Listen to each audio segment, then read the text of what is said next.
बैठे हुए सभी साथियों को क्रांतिकारी लाल सलाम। साथियों, सभी कुछ आप लोगों ने सुना और सब कुछ बोल करके हो चुका है। आपकी समस्याएं क्या है क्या नहीं है, आशा की, आंगनवाड़ी की, बीड़ी कामगारों की, उम्मीदवारों की, सभी के बारे में बात हुई है। संगठित हो असंगठित हो, सभी के बारे में हमने बात की। सबसे पहले तो मैं कॉमरेड राजू देसले को बधाई देना चाहूंगी कि हमने औरंगाबाद में जो तय किया था कि हम रीजन वाइज मेड़ावा लेंगे, तो ये शुरुआत आज यहाँ से हुई है और ये बाकी के रीजन में भी बहुत जल्दी बाकी के लोग मेड़ावा लेंगे, ऐसी मैं उम्मीद करती हूँ। दूसरी बात ये है कि हम कब तक अपने लिए लड़ेंगे। हमारी साथियों ने यहाँ पर अपनी अपनी समस्याएं रखी। बिल्कुल सही बात है कि हमारी लड़ाई है, हमारी लड़ाई सरकार से है, हमारी मांगे हैं, लेकिन जब देश ही नहीं बचेगा तो हम कहाँ बचेंगे। पहली बात तो ये है कि देश को बचाना है। जो आग आज देश में लगी हुई है, पहले तो हमें अपने घर को बचाना है ना। जब हम अपने घर को ही नहीं बचा पाएंगे तो बाकी की बातें क्या करेंगे। तो देश जल रहा है और देश को बचाना है। ये मुझे नहीं लगता कि मुझे बहुत डिटेल में आप लोगों को बताने की जरूरत है कि देश कैसे जल रहा है। हमने देखा मणिपुर, क्या मणिपुर भारत का हिस्सा नहीं है? क्या मणिपुर में नहीं है? है। क्या मणिपुर में जो दो बहनों को नग्न करके घुमाया वो भारत की बेटियां नहीं थी? क्या सिर्फ वो दो महिलाएं ही नंगी हुई हैं? नहीं, भारत देश की आधी आबादी नंगी हुई है, क्योंकि हम कहते हैं आधी आबादी पुरुषों की और आधी आबादी महिलाओं की, तो वो आधी आबादी नंगी हुई है और उसके बावजूद भी हमारे देश का प्रधानमंत्री खामोश रहता है। हमारे रेशनल बेटियों के साथ में बदतमीजी होती, यौन शोषण होता है, वो धरने पे बैठती हैं, हमारे देश का प्रधानमंत्री खामोश रहता है। दलित के ऊपर पेशाब की जाती है, हमारे देश का प्रधानमंत्री खामोश रहता है। दलित को जूते में पानी डालकर पिलाया जाता है, हमारे देश का प्रधानमंत्री खामोश रहता है। कामगारों के कायदे बदले जाते हैं, हमारे प्रधानमंत्री खामोश रहते हैं। किसानों के लिए नए कायदे लेके आते हैं, हमारे देश का प्रधानमंत्री खामोश रहता है। और जब कांग्रेस का राज था तब हमारे देश का प्रधानमंत्री जब चुन करके आया था, जो अपने को प्रधान सेवक कहता है, और आते ही उसने कहा था मोनी बाबा, मनमोहन सिंह को उसने कहा था मोनी बाबा।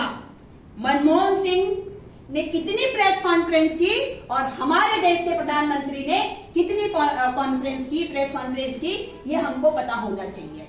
हमारे देश के प्रधानमंत्री 9 साल पूरे हो गए, 10 साल पूरे होने वाले हैं, अभी तक एक भी प्रेस कॉन्फ्रेंस नहीं हुई।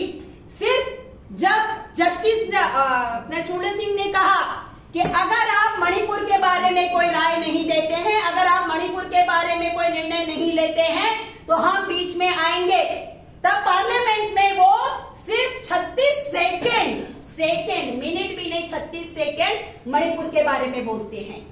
वो महंगाई के बारे में नहीं बोलते हैं। जब 400 रुपया सिलेंडर था, उनके मंत्री रास्ते पे आकर के भाषण करते थे, आंदोलन करते थे। जब प्याज का भाव 100-200 रुपए में गया तो हमारी वित्त मंत्री कहती है, अच्छा मुझे तो पता ही नहीं, क्योंकि मैं तो प्याज खाती ही नहीं। अभी एक वीडियो बहुत वायरल हो रहा है। स्मृति ईरानी से पूछा गया कि आपके घर में टमाटर इतने महंगे हुए, इस बारे में कोई बात हुई? तो उसने उल्टा ही उस पत्रकार को डांट दिया कि तुम जब जेल गए थे उसके बारे में कुछ पता है? वैसे मैं तुम्हें बता दूं, क्या हम लोगों के घर में हमारे पास खेती में टमाटर हुए, तो हमारे घर में कोई चर्चा नहीं। मतलब बेशर्मी की जितनी हदें होती हैं, वो सारा कुछ इस सरकार ने पार कर दिया है।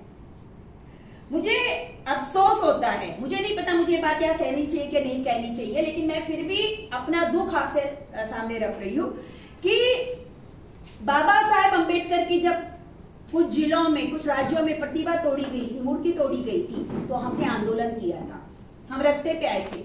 बिल्कुल करना भी चाहिए, आना ही चाहिए, लेकिन जब इन दलितों के साथ में अत्याचार होता है तो हम क्यों रास्ते पर नहीं आते? जब इन महिलाओं के साथ में अत्याचार हुआ तो हम क्यों नहीं रास्ते पे आए? क्या सिर्फ और सिर्फ आयतक की ये भूमिका रहेगी, या आयतक में जो कुछ कार्य करता है वो इस तरह के कार्यक्रम लेंगे, वो धरने देंगे, वो इस पे चर्चा सत्र बुलाएंगे? बाकी देश कहाँ है? हमारी एक साथी कह रही थी कि मेरे लिए लड़ो। कौन लड़ेगा आपके लिए? जो इंसान अपने लिए नहीं लड़ रहे वो आपके लिए क्यों लड़ेंगे? हमें अपने लिए खुद लड़ना होगा साथी, कोई हमारे लिए नहीं लड़ेगा। क्योंकि लड़ने की जिद अगर हमें नहीं है तो हम मर जाएंगे। हम बोलते नहीं हैं, हम खामोश रहते हैं। महंगाई बढ़ गई, हमने सबने, मैं जिन्होंने भी कहा ना कि 100-100 रुपया मिलते हैं, 3000 रुपया हमारे मानधन है, उन्होंने भी टमाटर खाए हैं, सबने खाए हैं। क्यों खाए?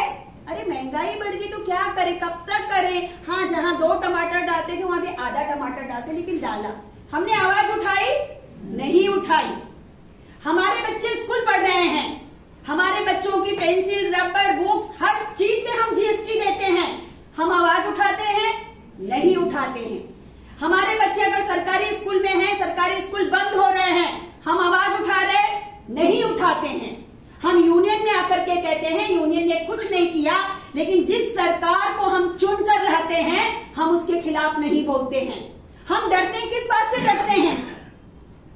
मैं जिस यूनियन का लीड करती हूँ वो है घरेलू कामगार, और घरेलू कामगार, जब मैंने उनसे बात की कि ये सरकार आने के बाद से इतना ज्यादा जाति के बारे में बातचीत हुआ, धर्म के बारे में बातचीत हो रही, तो मैंने अपनी उन बहनों को पूछा, आप जब काम पर जाती हैं तो आप कौन सी जात की है, ऐसे पूछ करके काम पे रखा जाता है क्या?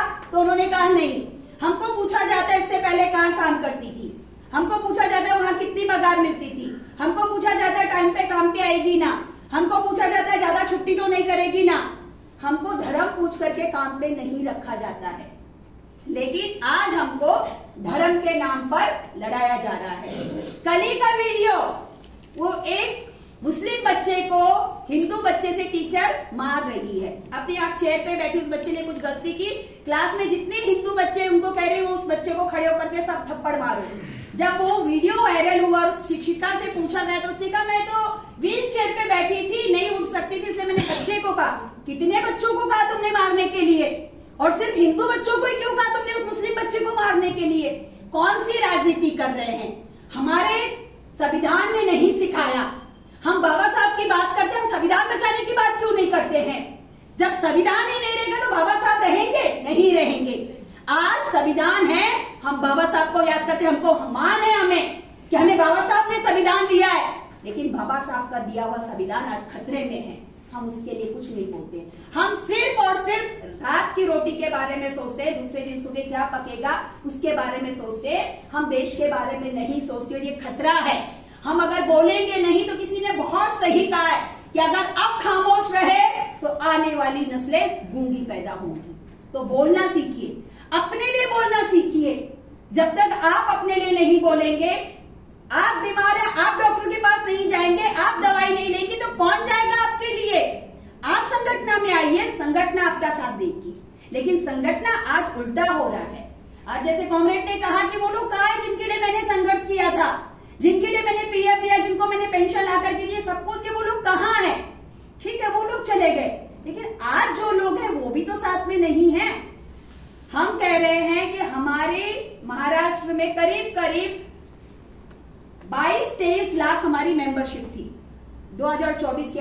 2014 की हम बात करें, अगर वो लोग हमारे साथ थे तो बीजेपी सरकार कैसे आई, कहां से आई, क्यों आई?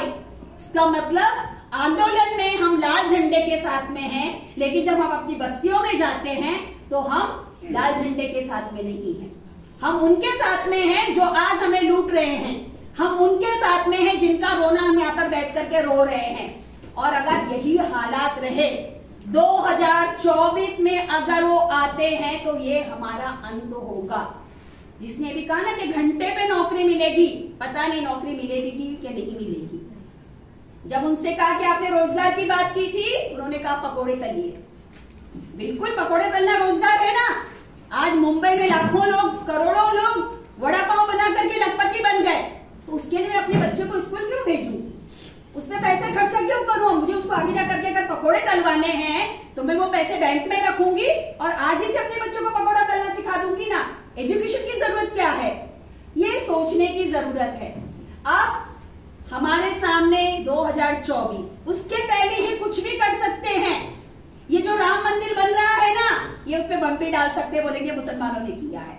ये सत्ता में आने के लिए कुछ भी कर सकते हैं, ये हमने ध्यान देना है। हमारी अकोला की साथी ने बहुत सही कहा, क्योंकि मैंने इसको प्रैक्टिकली अनुभव किया है कि उसने कहा कि मैं आशा हूं तो मुझे 2 आशाओं से बात करनी चाहिए। मेरी अपेक्षा आशा, मेरी अपेक्षा आंगनवाड़ी, इन 2 कामगार संगठनों से कि आपका घर घर में संपर्क है, उस घर का बच्चा आपके पास आता है, उस घर के बच्चे की माँ आपके पास आती है, आपको उसका ब्रेन वॉश करना है, आपको उसको ये सच्चाई बतानी है कि आज अगर आप यहाँ हैं तो क्यों है, आपका भविष्य इससे अच्छा हो सकता था, आपका बच्चे का भविष्य कितना, अगर 2024 में यही सरकार आती तो आपके बच्चे के भविष्य के आगे क्वेश्चन मार्क लग जाएगा। ये बिल्कुल कॉमरेड ने जो कहा मैं उससे बिल्कुल एग्री करती हूँ कि महिलाएं सत्ता परिवर्तित कर सकती है। क्यों? क्योंकि हम जो हमारे घर के पुरुष कमा करके लाते, हमको वो महीने भर कैसे चलाना है ये हम जानते हैं। ये 9 सालों में हमने क्या क्या नहीं किया है। पेट्रोल के भाव बढ़ गए तो सब्जी के भाव बढ़ गए, गैस के भाव बढ़ गए, चूल्हे अनाज किचन में अनाज कमाने लग गया, दाल के भाव बढ़ गए, दाल में पानी की मात्रा ज्यादा बढ़ा दी। ये सारी चीजें हम अपने परिवार को अच्छा खाना देने की बजाय, पौष्टिक आहार देने की बजाय हम मिलावट करती हैं, क्योंकि हमको वो जो हमारे हाथ में पैसे दिए ना उसको महीने भर चलाना है। 200-250 रुपए किलो जब दाल थी तो हम 1 वाटी दाल और 4 गिलास पानी डाल करके देते थे। दाल को ढूंढना पड़ता था, ये दाल है कि क्या पानी है। तो मुझे लगता है कि महिलाओं ने अब की बार कमर कसनी चाहिए कि हमें इस सरकार को बाहर निकालना है। हमें आने वाले दिनों में, हमारे पास बहुत कम समय है, अब रक्षाबंधन आ रहा है, रक्षाबंधन से 25 दिसंबर तक इतने त्योहार रहते हैं कि महीने कैसे गुजर जाते हैं हमको पता ही नहीं चलेगा। और अगले साल अप्रैल मई में वापस चुनाव आएंगे। हमारे पास समय कम है, हमको जागना है, हमको ज्यादा से ज्यादा प्रचार करना है अपने लिए कि आने वाले समय में अगर अपने भविष्य को बचाना है, अपने बच्चों के भविष्य को अगर बचाना है तो ये सरकार सत्ता में नहीं आनी चाहिए। आपको मुझे नहीं पता, लेकिन बहुत सारे लोगों के पास केसरी राशन कार्ड है, उनको अनाज मिलता है, लेकिन महाराष्ट्र के 18 जिले में सरकार ने राशन देना बंद कर दिया है और वहां पर उनके अकाउंट में 150 रुपया आ रहा है। ये कितने दिन आएगा हमें नहीं पता। उज्ज्वला का भी यही हुआ था, गैस की सब्सिडी का भी यही हुआ था, शुरुआत में मिली, बंद हो गई, कहाँ जा रहे पूछने हम, कहीं नहीं। राशन का भी यही हो रहा है कि दुकानदार पे दबाव डाला जा रहा है कि इतने लोगों के पीछे आपको 10-10 हजार रुपए दिया जाएंगे तो ज्यादा से ज्यादा लोगों को आप सब्सिडी में कन्वर्ट करो, पैसे थोड़े दिन मिलेंगे, उसके बाद ये बंद हो जाएगा। आज नहीं जागे तो मुझे नहीं लगता है हमारे पास समय है। साथी ने कहा, मेरे से पहले जो कह रहे थे उन्होंने कहा कि हमारे बाप दादाओं ने लड़ करके कायदे, कामगार कायदे हासिल किए थे, आज वो खतरे में है, क्योंकि महाराष्ट्र सरकार ने भी नियमावली बनानी शुरू कर दी। और इसके पहले की जो सरकार थी महाराष्ट्र में, उद्धव की और कांग्रेस एनसीपी की, उन्होंने कामगार नेताओं को बुला करके चर्चा की थी और उनको कहा था कि ये नियमावली हम बना रहे, इसमें आपको कुछ सुधार चाहिए, आपके कोई सुझाव है तो बताइए। लेकिन शिंदे सरकार आने के बाद से कामगार नेताओं को कहीं पर भी नहीं बुलाया गया, जो उनके मन में आ रहा है उस हिसाब से वो कायदा बना रहे हैं, वो अमल में लेकर के आएंगे। तो हमें अपने लिए जागना है।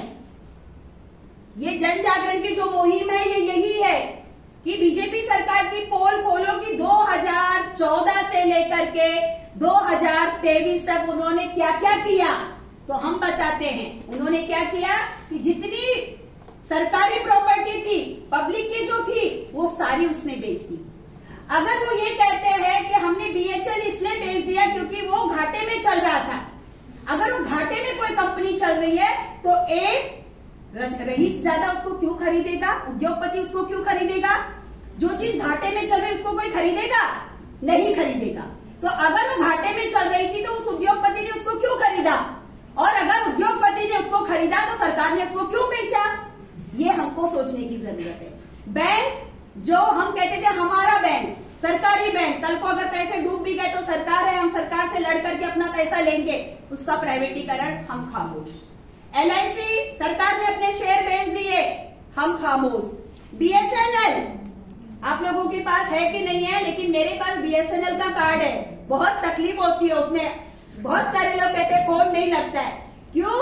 क्योंकि हमारे देश के प्रधानमंत्री ने जियो का प्रचार किया, BSNL का प्रचार नहीं किया। मुझे नहीं मालूम आप में से कितने लोगों को जानकारी पता है कि जो अभी चंद्रयान गया वो BSNL से ऑपरेट हो रहा है, जियो ने क्यों नहीं ऑपरेट किया? आप गूगल करके सर्च कर लेंगे, आपको पता चल जाएगा। इसमें बिल्कुल भी कहीं पर भी कोई झूठ बात नहीं है, BSNL उसको ऑपरेट कर रहा है, उसका नेट का कनेक्शन BSNL से है। लेकिन हमारे मोदी जी कहते हैं कि आपको जियो को लेना चाहिए। तो ये चीजें हैं जो सरकार ने हमारे विरोध में की है।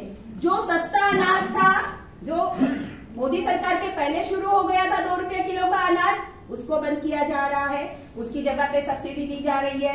हमको गैस में सब्सिडी पहले मिलती थी, सरकार ने आते ही 1-2 साल के बाद वो सब्सिडी बंद कर ली। उज्ज्वला का इतना प्रचार किया कि हमने इतने लोगों को उज्ज्वला गैस दे दिए, वो बंद हो गए हैं। ऋण दिया, लोन महिलाओं को उद्योग करने के लिए, मुझे नहीं पता, 2500 की मेंबरशिप मुंबई में मेरी है मोलकर्णी की, और बच्चों के लिए खास करके उनके एजुकेशन के लिए उनको बहुत पैसे की जरूरत होती है।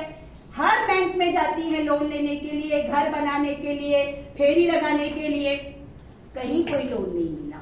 पेपर में सरकार के आंकड़े कुछ और है और सामने सरकार के आंकड़े कुछ और है। सरकार में जो महिला मंत्री है, हम कहते हैं महिला की सुख दुख की साथी होती है, लेकिन महिला जो मंत्री हैं जब उनसे सवाल पूछे जाते हैं तो वो खामोशी से निकल जाती है। मतलब सत्ता में आते ही दोहरापन शुरू हो जाता है। तो ध्यान रखिए कि हमारी लड़ाई तब आगे बढ़ेगी, हम तब जीतेंगे जब हम इस सरकार को अब की बार सत्ता से बाहर करेंगे। इसके पहले की सरकार बहुत अच्छी थी, बिल्कुल नहीं, पर ऐसे नहीं थी, ऐसे दंगे नहीं होते थे, जाति के नाम पे होते थे, इतने नहीं होते थे, करप्शन था, इतना नहीं था, प्राइवेट स्कूल भी थे तो सरकारी स्कूल भी बराबर चल रहे थे। हम बिल्कुल नहीं कहते, हम कांग्रेस के फेवर में नहीं और किसी भी पार्टी के फेवर में नहीं है। हम ये कह रहे कि ऐसी सरकार, ऐसी झूठी सरकार हमने नहीं देखी, जो कुछ भी बोलने की बात आती है, बाहर तो जाकर के बड़ी बड़ी बातें करके आ जाते हैं, लेकिन जब अपने देश के बारे में कहने की बात आती है तो वो खामोश हो जाती है। हमने ऐसी सरकार नहीं देखी कि सामूहिक बलात्कार बिल्किस बानो का हुआ, उसके परिवार का हत्या उसके सामने हुई, और जिन लोगों ने बलात्कार किया उनको बीजेपी मंच में बिठा करके सत्कार करती है। शर्म की बात है, शर्म से हमारा सर झुकता है कि हम इस देश की महिलाएं जहां बलात्कारियों का सत्कार हो रहा है। राम रहीम जैसे लोगों को जिन्होंने बच्चों का शोषण किया, उनको बेल पे छोड़ा जाता है, पैरोल पे छोड़ा जाता है, लोग खामोश रहते हैं। लोग अभी भी यही कहते हैं अरे बेकार की बात है, आना तो मोदी नहीं है। मतलब यहां बैठ गया है, लड़ने से पहले हथियार डाल दे, अरे कोशिश तो कीजिए। हम कोशिश क्यों नहीं कर रहे हैं? हम कोशिश करेंगे। अब हमने लड़ करके, कोशिश करके आजादी हासिल की। जब हम गोरे अंग्रेजों से लड़ गए तो काले अंग्रेज तो हमारे थे, हमारे देश के हैं, हम इनसे क्यों नहीं लड़ सकते हैं? तो साथियों, लड़ाई लड़नी है, लड़ाई तेज करनी है। कुछ 2-3 बातें यूनियन के बारे में बता दूं कि अब यूनियन चलाना भी बहुत मुश्किल काम है। आप पर नजर रखी जा रही है, आपके ऑडिट पर। अगर आप हर साल ऑडिट नहीं कर रहे हैं, आपका रजिस्ट्रेशन कैंसिल हो जाएगा। कंपलसरी आपने ऑडिट करना है, नंबर 1। नंबर 2, हम हमारी जो पार्टी है उसको हम चंदा देते हैं, आपने चेक में नहीं देना है। आपने चेक में कम्युनिस्ट पार्टी या किसी भी पार्टी को डोनेशन नहीं देना है, आपने कैश में देना है।